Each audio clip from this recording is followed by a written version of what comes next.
Hello and welcome to that Deacon on YouTube. I'm sorry about being late putting a YouTube video up this month, but January is always a problem for me. We just get out of the holidays, we have a short break, but we get some time off. And then when we jump back into the office, one of my duties is to get everything ready for our annual meeting that takes place. Well, it's going to take place this Sunday.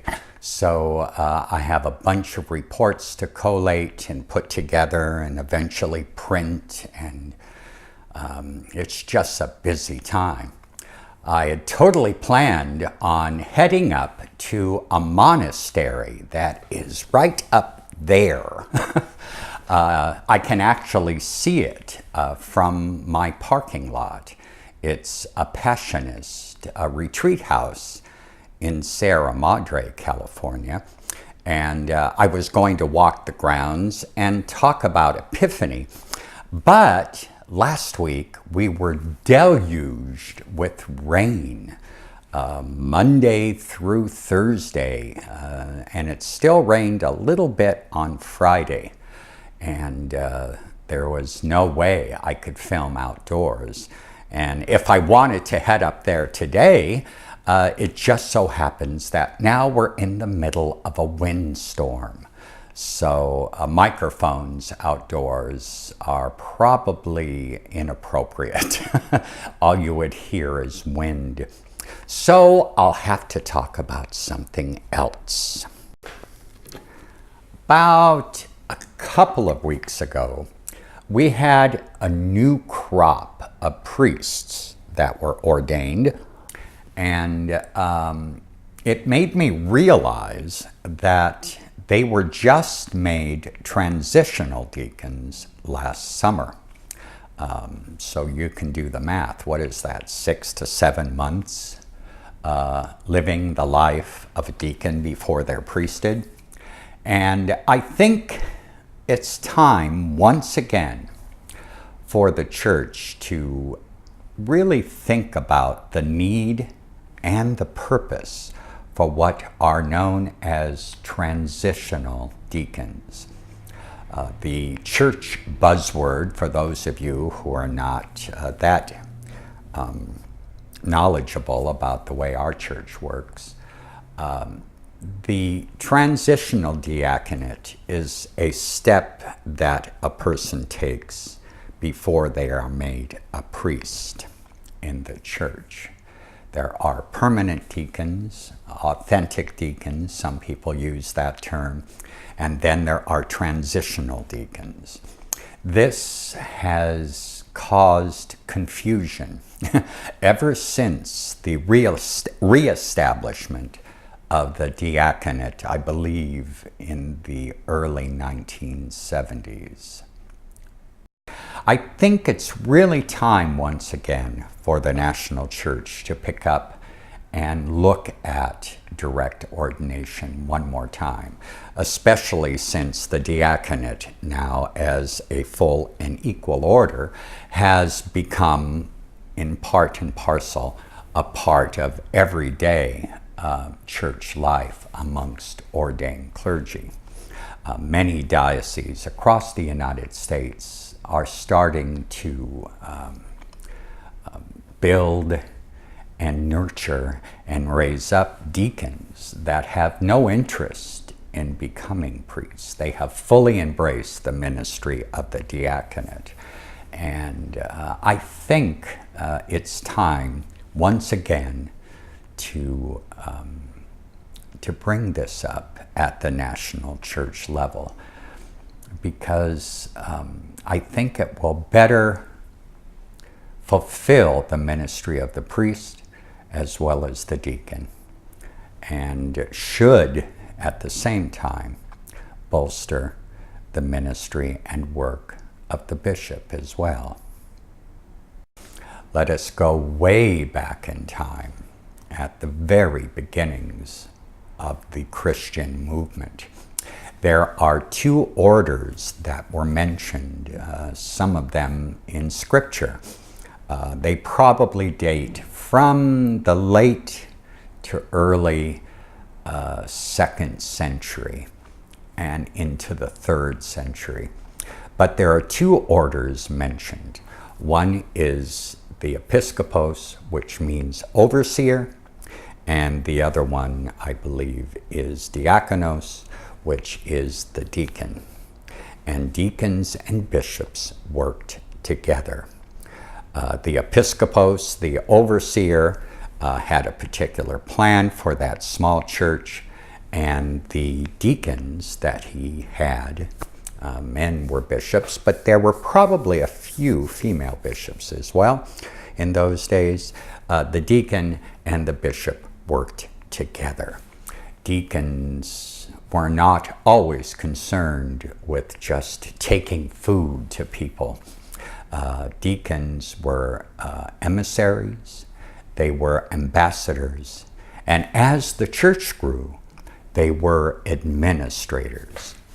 In fact, after the church became an established body recognized by the state during Constantine and after, deacons ran the church from an administrative side. What we see in the Roman Catholic Church today that helped the Pope is called the Curia. And the Curia now is headed and run by bureaucrats that are cardinals. They are the quote-unquote princes of the church. Well, in the early church, deacons did that role. It was before there were cardinals and all of these other sub-orders that came about much later. In fact, of the 37 early bishops of Rome, 34 of them were deacons. And then as time wore on, there became another function or name for a deacon, which was an archdeacon, and that was the head deacon of all the other deacons.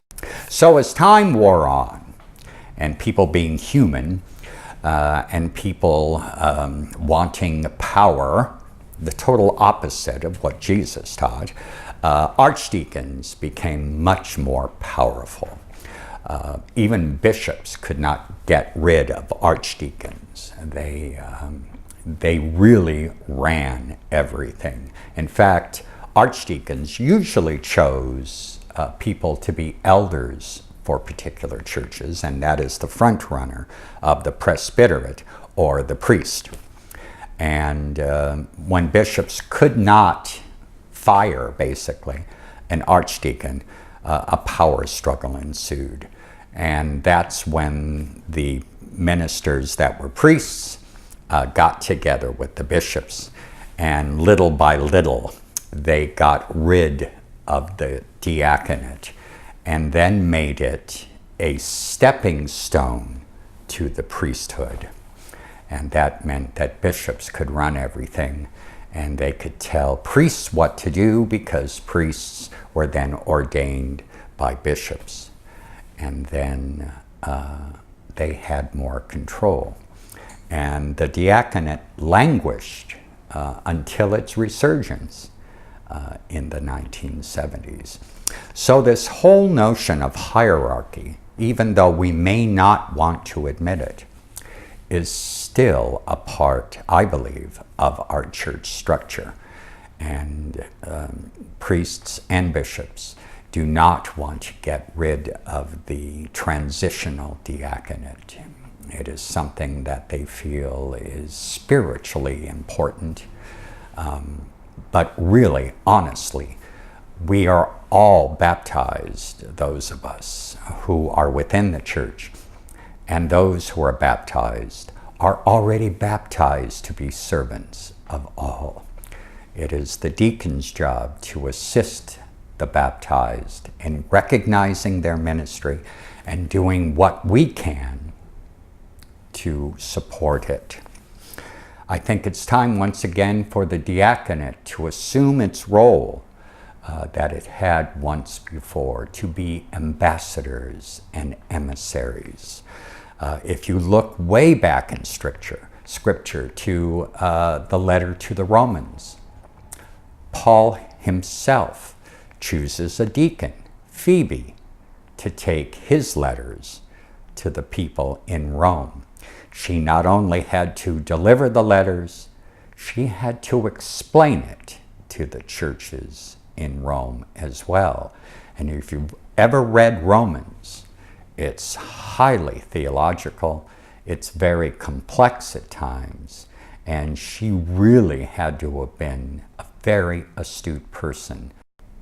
If anything, I hope my video today begins another discussion.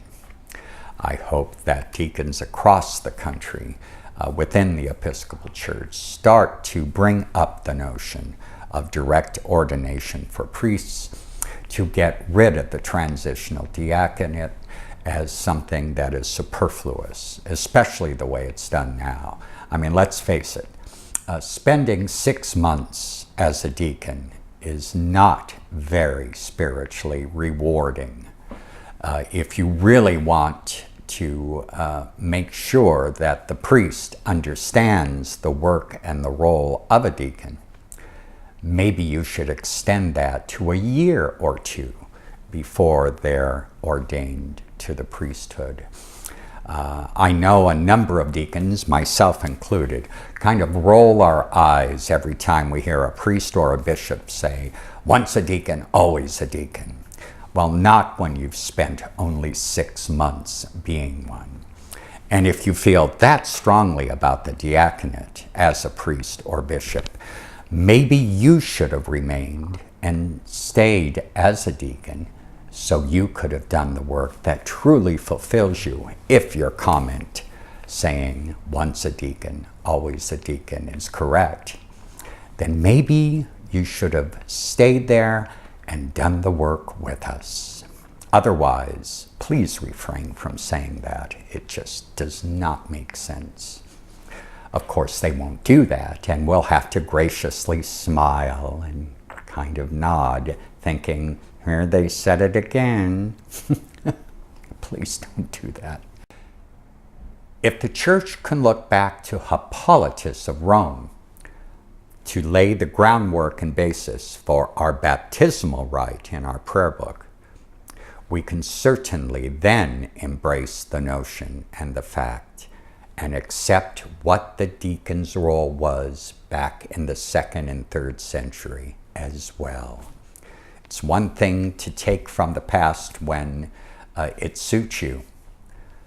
But if we're really honest about wanting to go back to the foundational roots of the church, of our church fathers, it's time to do away with the transitional diaconate as it stands now.